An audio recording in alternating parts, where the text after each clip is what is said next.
Assalamualaikum warahmatullahi wabarakatuh. Selamat pagi anak-anak.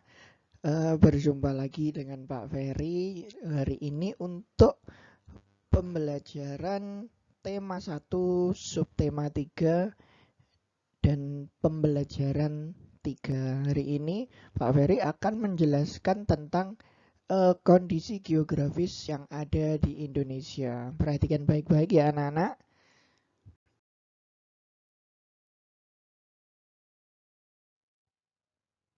Nah, hari ini pertama, Pak Ferry akan menyampaikan tentang pengaruh kondisi geografis Indonesia terhadap kehidupan sosial penduduknya. Nah, kita kan tahu sendiri bahwa kondisi geografis Indonesia itu terletak di antara dua samudra, yaitu Samudra Pasifik dan Samudra Hindia, dan juga terletak di antara dua benua, yaitu benua Asia dan Australia. Nah, demikian keadaan Indonesia yang berada di garis khatulistiwa ini membuat Indonesia kaya sekali akan sumber daya alam. Nah, di sini pengaruh kondisi geografisnya kita bahas di bagian sini ya anak-anak. Pertama, masyarakat mengenal transportasi pelayaran. Maksudnya apa? Yaitu transportasi pelayaran itu dapat mempermudah hubungan antar pulau. Kenapa demikian?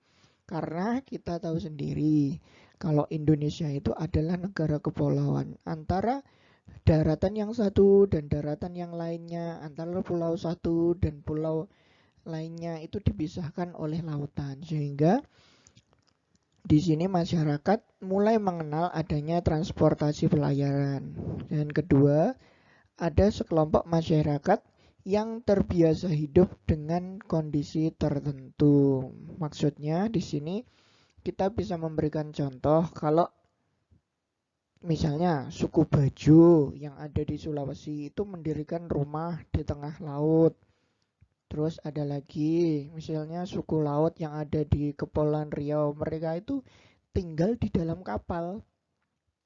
Kenapa demikian? Karena kondisinya mereka itu sebagian besar penduduk itu hidup dengan adanya rumah panggung, kemudian di atas kapal-kapal itu. Jadi mereka terbiasa hidup bukan di daratan, tapi juga mencari penghasilan, itu mencari makanan juga di situ.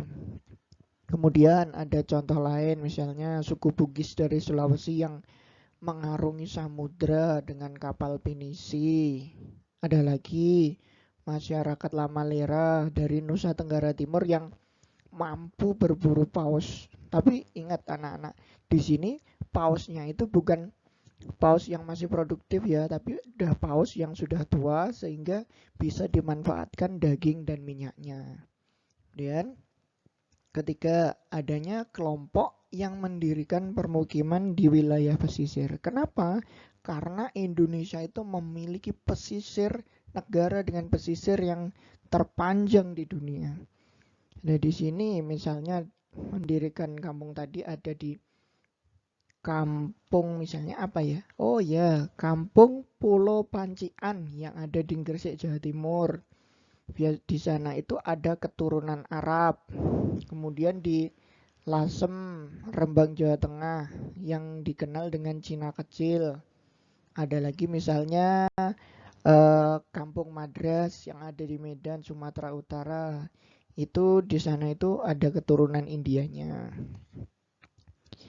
Selanjutnya keempat, terjadinya pembauran budaya luar dengan budaya lokal.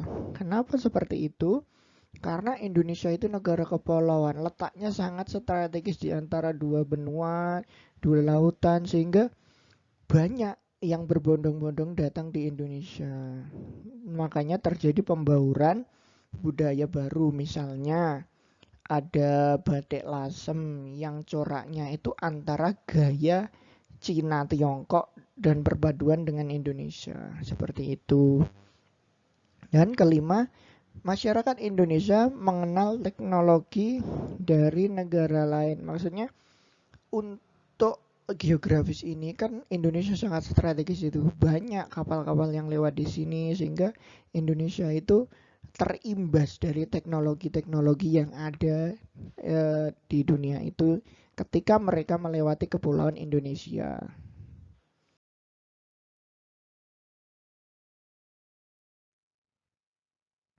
Selanjutnya ada pengaruh kondisi geografis Indonesia terhadap kehidupan ekonomi. Kalau yang tadi kita membahas kondisi sosial, terkait dengan kondisi sosial, sekarang kita akan membahasnya dengan terkait ekonomi penduduk yang ada di Indonesia.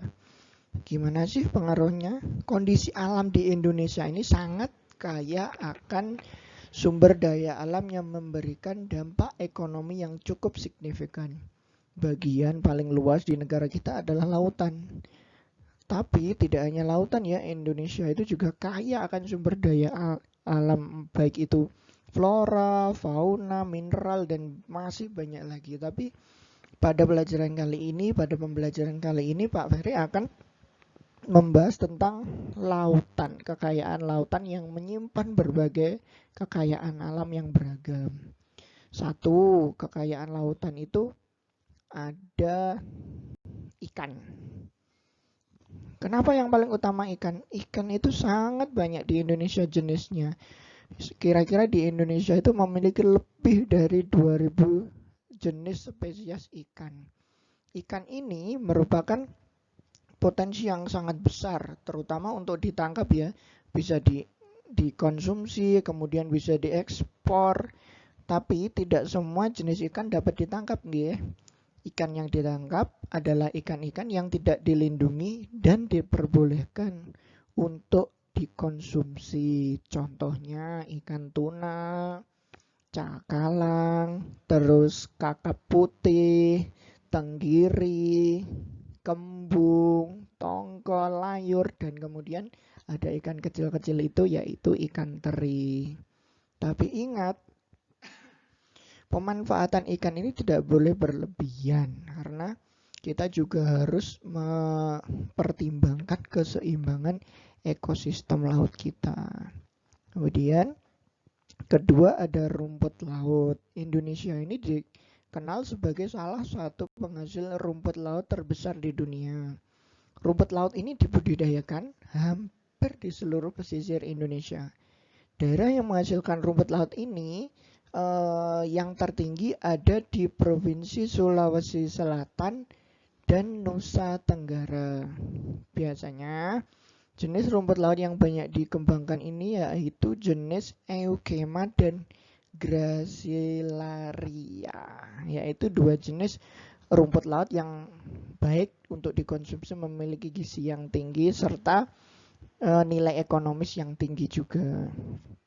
Ingat, rumput laut ini banyak sekali manfaatnya anak-anak. Bisa dibuat agar-agar, bisa dibuat kerupuk rumput laut, bisa diolah menjadi obat-obatan dan berbagai kosmetik tentunya. Oke. Yang ketiga adalah terumbu karang. Tahu kan terumbu karang? Nah, biasanya kita kalau terumbu karang ingat ada yang di Bunaken, terus ada yang di Papua itu yang bagus namanya apa coba? Nah, coba kalian Google. Nah, ya, di sini terumbu karang ini sangat bermanfaat untuk kelangsungan sumber daya laut. Ingat, termasuknya ikan. Mereka biasanya hidup di sini, di terumbu karang ini. Terumbu karang ini memiliki nilai ekonomis yang tinggi loh termasuknya. Kenapa? Karena karang ini biasanya kalau di Indonesia bisa menjadi tempat hidup 93.000 jenis hewan laut.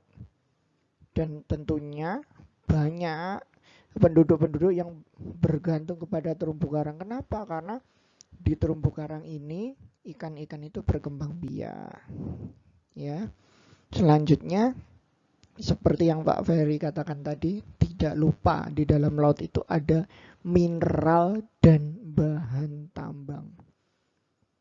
Ingat, berbagai proses geologi bumi ini selalu terjadi di dalam laut. Proses tersebut menghasilkan berbagai mineral dan bahan tambang. Salah satu mineralnya misalnya yang paling banyak kita temukan di laut, salah satunya itu adalah garam. Kenapa? Karena garam itu banyak sekali fungsinya, nggak cuma buat masak aja ya. Ada digunakan sebagai kegiatan industri, pengawetan ikan, kosmetik, itu termasuknya garam. Tambak garam ini banyak ditemukan di pesisir di Indonesia. Penghasil utama garam itu ingat di Jawa Timur loh, yaitu di Pulau Madura. Pulau Madura itu penghasil garam terbesar, ya. Kemudian ada lagi selain di Madura, ada di Bima. Bima itu Nusa Tenggara Barat.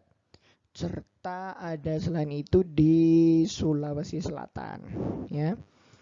Pesisir memiliki potensi mineral garam di tengah lautan yang tersimpan potensi aneka tambang. Tambangnya itu banyak yang di lautan, ada yang itu tambang lepas pantai, yaitu minyak bumi dan gas bumi. Ingat, gas bumi dan minyak bumi di Indonesia itu sangat banyak sekali. Dan itu merupakan salah satu pemasok devisa Indonesia yang sangat besar ya, anak-anak. Nah, selanjutnya adalah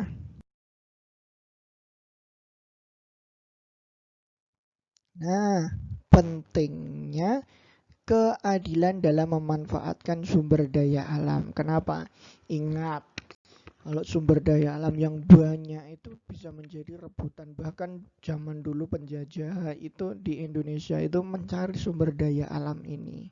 Ingat, di upaya pemerintah dalam mensejahterakan rakyat melalui sumber daya alam itu tertuang dalam pasal 33 ayat 3 Undang-Undang Dasar Negara Republik Indonesia tahun 1945.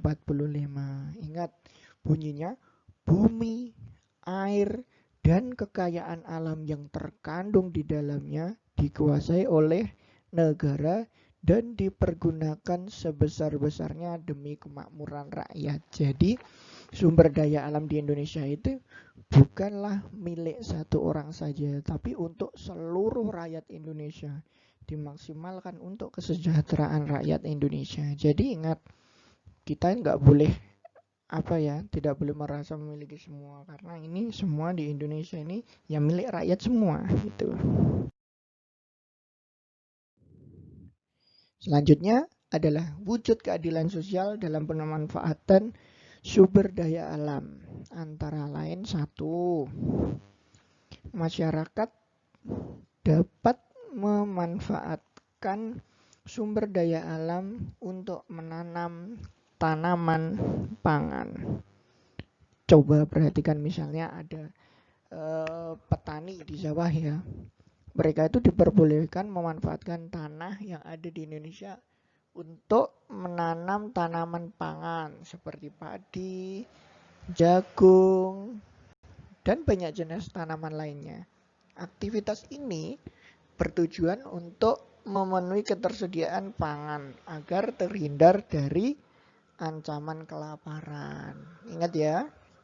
Kemudian kedua, setiap masyarakat diperbolehkan memanfaatkan sumber daya alam sebagai sumber mata pencaharian. Kamu kan tentu sering melihat petani di sawah.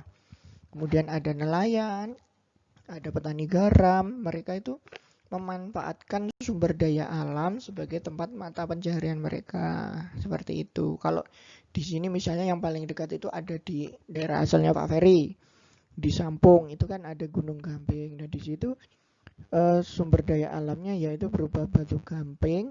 Daerah-daerah masyarakat di sekitarnya itu memanfaatkan dan mengolah batu gamping ini sebagai sumber mata pencahariannya. Gitu. Ketiga, memanfaatkan minyak bumi sebagai bahan bakar untuk kebutuhan sehari-hari. Ingat, kamu dapat menemukan pemanfaatan minyak bumi sebagai bahan bakar di lingkungan sekitarmu. Contohnya, minyak bumi itu kan olahannya biasanya jadi solar, jadi bensin, dimanfaatkan untuk mesin-mesin mobil, motor, gitu ya anak-anak. Nggak cuman itu, masih banyak lagi olahannya. Kemudian yang keempat ada menggunakan sebagai tempat tinggal. Maksudnya gimana? Yang digunakan sebagai tempat tinggal itu termasuk sumber daya alam loh, yaitu adalah ya tanah. Tanah itu merupakan bagian dari sumber daya alam yang ada di Indonesia dan menyimpan berbagai sumber daya alam lain tanah Indonesia ini. Oke. Yang kelima, tidak mendapatkan diskriminasi dalam memanfaatkan sumber daya alam. Nah, ini wujud yang paling keadilan sosial tuh di sini letaknya ya. Jadi sumber daya alam itu bukan hak milik sebagian orang saja, tapi seluruh rakyat Indonesia, dan seluruh rakyat Indonesia itu berhak mendapatkan kesejahteraan dari sumber daya alam yang ada di Indonesia ini, gitu. Dan selanjutnya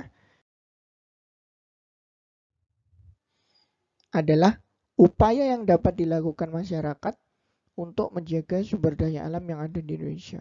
Coba sebutkan upaya yang dapat kalian lakukan apa?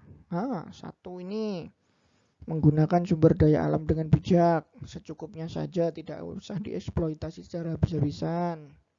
Kemudian dua, jadi kalau yang sumber daya alam yang dapat diperbaharui itu kita harus melestarikannya, jangan cuma ngambil aja. Contohnya kalau kita mau ngolah kertas ya, kita menghasilkan kertas itu kan dari pohon-pohon itu. Ingat, kalau kita ngambil dari alam, sudah ngambil pohon untuk dimanfaatkan, kita harus melestarikannya juga. Kita harus menanam, kita harus mereboisasi, seperti itu. Lanjut.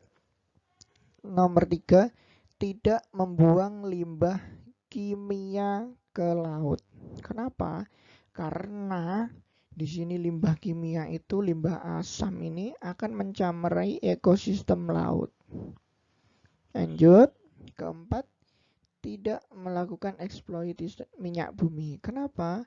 Karena minyak bumi ini jumlahnya terbatas dan mengharuskan masyarakat bersikap bijak dalam memanfaatkan. Nah, terima kasih anak-anak. Demikian pembelajaran ketiga pada tema 1 dan subtema 3 pada hari ini.